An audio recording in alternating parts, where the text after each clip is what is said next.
આજે બનાવશું રોટલીનો નવો નાસ્તો.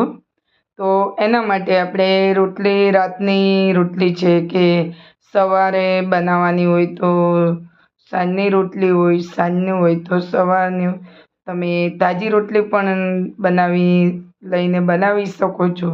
પણ અહીંયા આપણે રોટલી આ રીતે 3 રોટલી હરેકના ઘરમાં વધી જતી હોય છે. રોટલીનું કોઈ માપ નથી હોતું, તો રોટલી તો બધાને બચી જ જતી હોય છે. પણ હવે આજે આપણે રોટલીનો નાસ્તો બનાવીશું અને 2 પ્રકારનું આપણી પાસે કંઈ પણ છીણવાનું હોય, નાની છીણી છે, મોટી છીણી છે, તો આપણે મોટી છીણીથી આ રીતે એને રોલ વાળીને એને હું છીણી લઉં છું. તો આમાંથી આપણે નાના મોટા ટુકડા તમે જોઈ શકો છો, થોડા મોટા મોટા પણ પડે છે, પણ આપણે એને કંઈ વાંધો નહીં, આપણે થોડું મોટા ટુકડા હશે તો પણ ચાલશે. તો આ રીતે આપણે બધી રોટલીને છીણી લેવાની છે. તો અહીંયા તમે જોઈ શકો છો રોટલી કેવી રીતે આપણે એનો પાવડર બનાવી લીધો છે. થોડી મોટા મોટા ટુકડા પણ છે, કશો વાંધો નહીં, આપણે આ રીતના ટુકડા એને રાખવાના છે. તો હવે એની અંદર આપણે મસાલામાં વેજીટેબલ્સ લઈ લઈશું અને પછી આપણે મસાલા ઉમેરીશું. તો બાઇન્ડિંગ માટે આપણે અહીંયા 3 ચમચી જેટલી સૂજી લઈ લઈશું. તમે સૂજીની જગ્યાએ તમે બેસન પણ લઈ શકો છો. અને હવે આપણે 1 નંગ કાપેલી બારીક ઝીણી ડુંગળી અહીંયા લઈ લીધી છે અને ઝીણા કાપેલા કેપ્સિકમ 1 નંગ મેં લઈ લીધું છે કાપીને. અને હવે આપણે 2 નંગ ઝીણા નાના એવા ટામેટાં, એમાંથી આપણે બી કાઢી અને આ રીતે ચોપ કરી લીધા છે. અને હવે આપણે 1 નંગ નાનું ગાજર, એને પણ આપણે ખમણીથી ખમણી લીધું છે. અને હવે આપણે આદુ મરચાં લસણની પેસ્ટની જગ્યાએ આપણે મરચાંને કાપીને લઈ લઈશું. જો તમે બાળકો માટે બનાવતા હોય તો તમે મરચાંને ઓછા કરી શકો છો.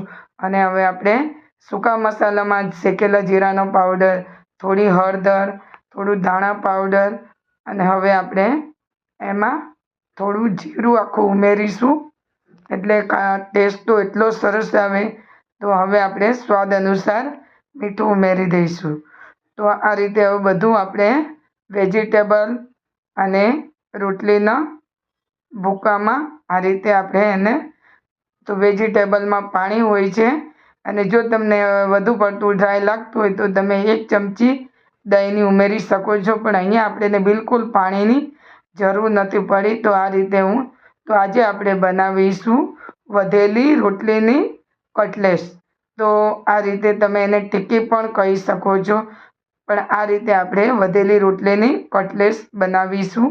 તો જોઈ શકો છો આપણે થોડું થોડું પોષણ લઈને એનો આ રીતે આપણે ટિક્કી આકાર એને આપી દઈશું. તો સરસ રીતે તૈયાર થઈ ગઈ છે અને આમાં પાણી ઉમેરવાની જરૂર નથી. તો આ રીતે આપણે બધી ટિક્કી વાળી લઈશું. તો તમે જોઈ શકો છો.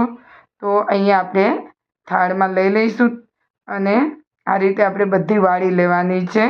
તો અહીંયા થોડું થોડું પોષણ લેતા જઈશું. તમે કટલેસનું જે એનું મોડ આવે છે એમાં પણ તમે એને બનાવી શકો છો.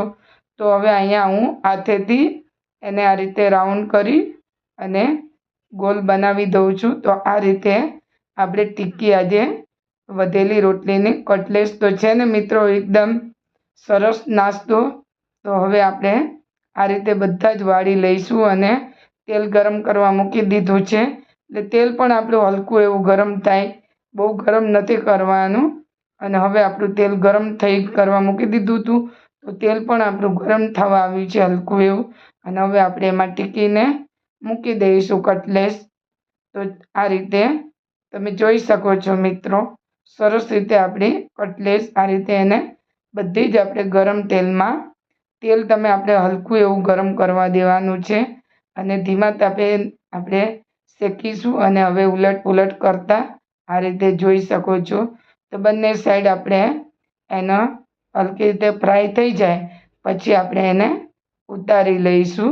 તો સરસ રીતે આપણી હવે ફ્રાય થઈ ગઈ છે અને હવે આપણે બધી સર્વિંગ પ્લેટમાં લઈ લઈશું. તો જોઈ શકો છો. તો તો છે ને એકદમ યુનિક નાસ્તો. તો મિત્રો તમે પણ આ રીતે બનાવજો વધેલી રોટલીનો કટલેસ. તો હવે એને આપણે ટીશ્યુ પેપર પર અહીંયા લઈ લઉં છું અને એને તમે કોઈ પણ ચટણી સાથે ખાઈ શકો છો. ટમેટો કેચઅપ સાથે ખાઈ શકો છો, તમે એમ પણ ખાઈ શકો છો.